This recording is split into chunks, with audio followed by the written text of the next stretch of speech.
Welcome to the Industry Angel Podcast. We hear from the best business minds across the globe. Entrepreneurs, social influencers, marketing mavens, and sales rock stars. We've got them all. Here comes your weekly dose of inspiration with your host, Ian Farah. Welcome to episode 115 of the Industry Angel. Nice to be back with you. I know I've had a little bit of time off. Well, I say time off, maybe 10 days or so. I know my schedule's a bit all over. So busy lately, but I'm recording today. I'm going to record a few episodes. Really interesting stuff, actually. I'm going to do a collaboration with another podcaster. Could be interesting. And I'm going to bring back a returning guest who's got a great new project to share with us.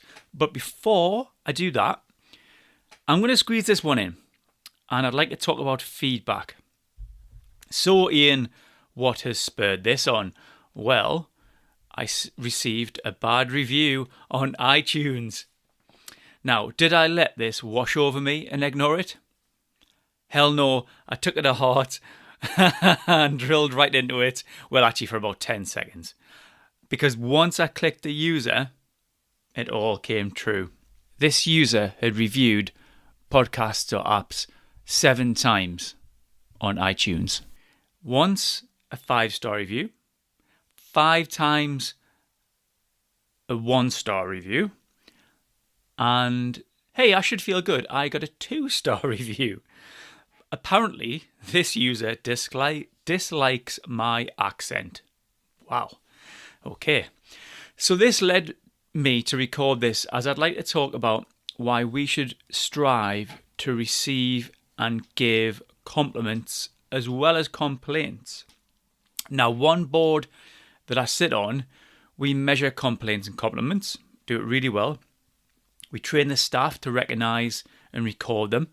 This can be, I don't know, like a short piece of praise on a phone call maybe. So if a customer service advisor's just heard verbally, hey, look, great job, make a note of it.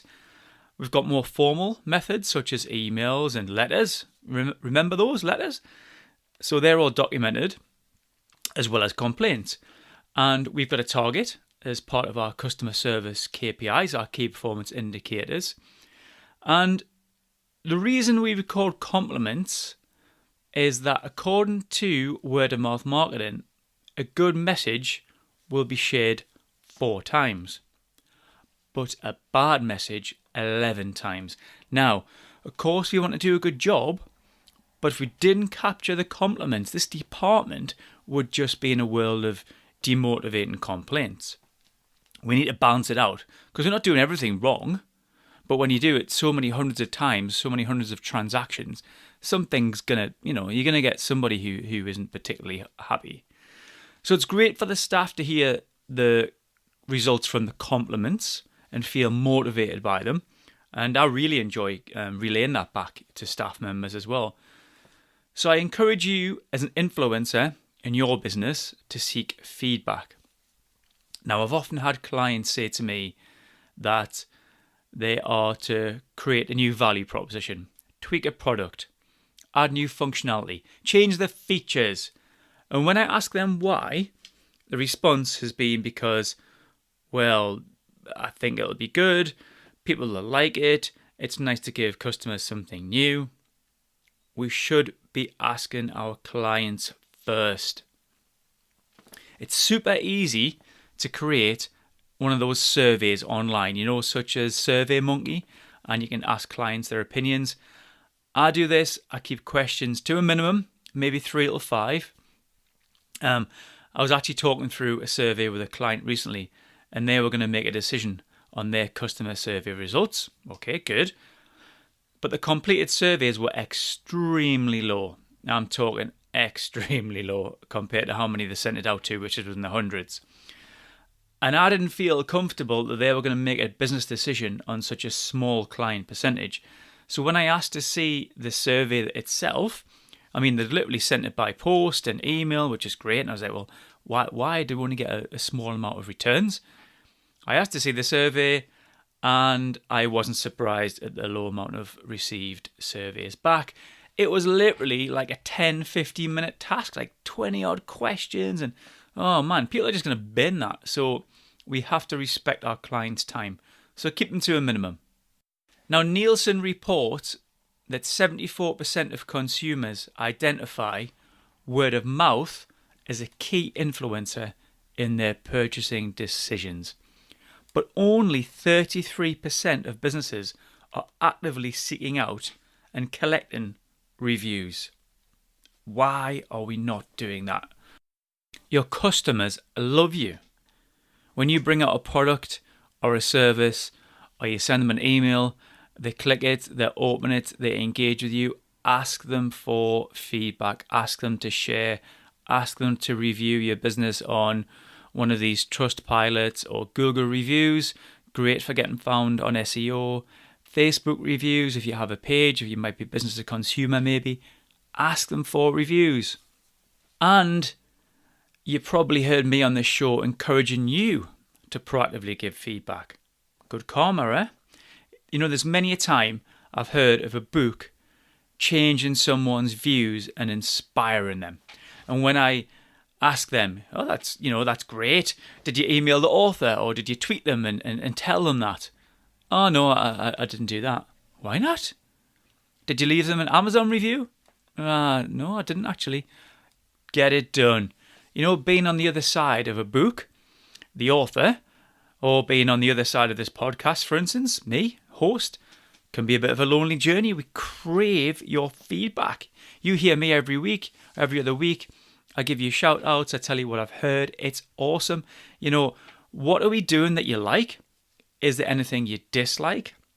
And sorry, I'm not changing my accent, but is there anything you want to see more of? Because if we don't ask and you won't tell us, we can't change, we can't adapt, we can't give you what you want. I think of you lot as my mentors. You know, you give me feedback, you encourage me. You know, there's many a times, I'll be honest with you here, many a times when I've thought, should I leave this podcast project alone? I hit 100 episodes, that was a goal. I reached 100 countries. I've hit 100 reviews on iTunes. Well, 97, but you're going to change that after today. And, you know, you think, okay, am I done? Did I hit what I wanted to achieve? But I'll then get an email from one of you, Angel Army, and you'll see how a particular guest really changed your view, or you've been expired? I hope not. You've been inspired to do, you know, X, Y, and Z, or you feel like you aren't alone in your journey, and then boom, I'm back in the game. I remember why I did this, and then I continue on, and I talk to you like today. You know, I'll digress a little bit. I read an excellent article this week that was about top 10 lists. You must have seen them. And I encourage people to do this as well, to create lists. But from the heart, what you believe. Because sometimes I see these top 10 lists and they are written super lazy. So what I mean by that is, like, if I was to grab most podcast listeners' phones, there's going to be one or two of the top shows in there, okay? But there'll also be a few ones that they've found along the way, or that they've been referred to. Maybe that's why I'm in your earbuds now, or your speaker, or your car stereo. That's great. But these top 10 lists often promote shows that everybody knows. It's just lazy journalism. You know, shows with producers and directors and guest bookers, engineers, marketing teams, a huge studio. And, you know, only 1% of podcasts reach over 20,000 downloads. And there's only 5 to 8% reach over 5,000 downloads. So these promotional lists of top shows are literally excluding 99% of podcasters. How wild is that? So what's more impressive? A show with that full team, or a host that does the full shebang? You've just said host, haven't you? You just said me. But it's like you do everything, and then you look at some of these shows and you think, you've growth hacked that, you've got click farms, you've got people downloading over in a country for, you know, a little bit of money to hack the figures. It can be a little bit disheartening. So And you also think about monetization. God, I'm on a rant now. Some of these shows by the networks, are they using like generic ads to monetize? So you could be hearing about razor blades one week and betting the next. And I don't agree with that. If you're going to take a sponsor, fine, that's great. It helps with some of the costs. I think it's got to be applicable to the show. There's no point, giving you a random advert about craft beer, is there? Well, actually, we do like craft beer, don't we? But, some shows use Patreon to monetize. I've thought about that. I've thought about sending you guys some merchandise if you donate.